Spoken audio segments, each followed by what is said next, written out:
idea is given a physical form. So in some case, the copyright is given if the work is finished. You don't need to claim the copyright. In some ways, the protection is automatic at the point of the creation.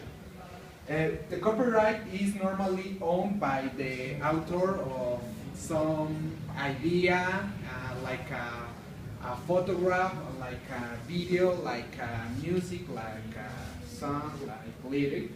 But if the work is created by when you are working in a company, the copyright is owned by the company, not by the author. Well, the copyright is when you have the copyright after 100 years from the death of the author or the date of publication. In some countries, it depends. In some countries it's 50 years, and in others are 100 years.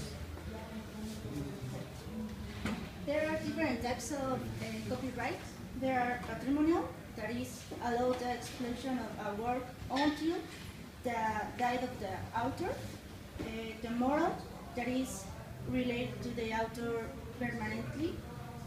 Allied, that is protects people distinct than the author, for example, artists, interpreters, editors, and so on.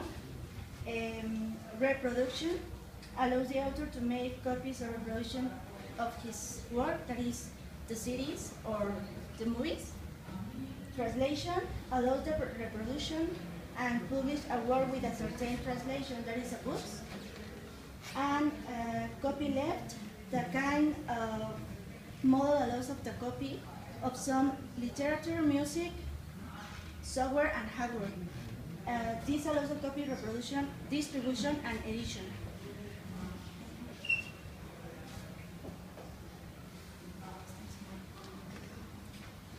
As we know, copyright is used to protect our documents that we are made. So any kind of article, book, magazine, comic you make, you can put a copyright on it, and you will be protected against a copycat or something like that.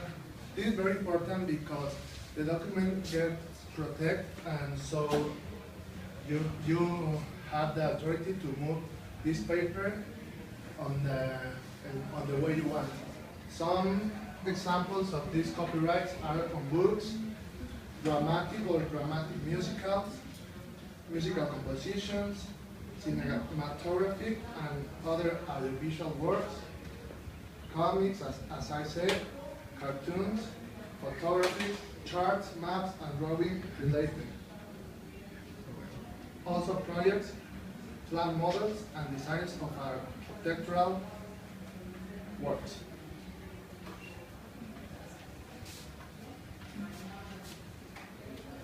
So, why are the copyrights?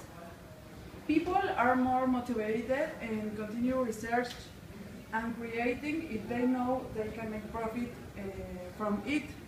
And if people feel safer to share information if they feel more protected. Works protected by copyright. Any original work, published or unpublished, that can be stored on a tangible medium.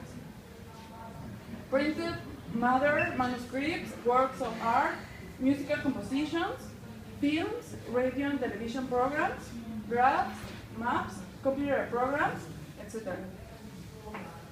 The works not protected by copyright are titles, ideas, methods, processes, experimental results, conclusions, and works produced by federal employees as part of their duties. And the federal law of copyright seeks, through the limitations, the right balance between the exclusivity of creators in their works and the needs of society to have free access to them.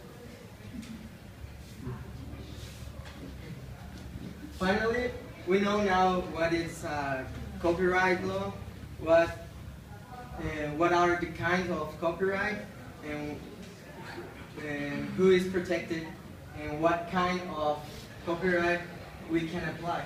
Now, there's a Mexican agency of copyright. They help you to protect your work.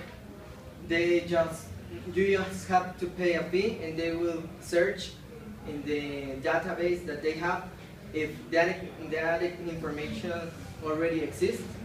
And the customers that can go to the federal and the agency, there's artists, spectacular artists, scientists, musicians, computer science, advisor of communication, business, stylists, and multimedia. All these people can go with this agency and they can help them to protect their ideas. There's another company called Indautor. This company is in Mexico. They help you to find another information that is similar, and if your information it's a real innovation, there are some things that you can apply for the copyright that is just ideas or methods. The governmental things like documents, forms, names of titles insulated. I mean, this part of insulated, it's not just like an idea. You have to have it like very concrete. Digits, letters, or colors. But if they have an original drawing, you can apply it for the copyright.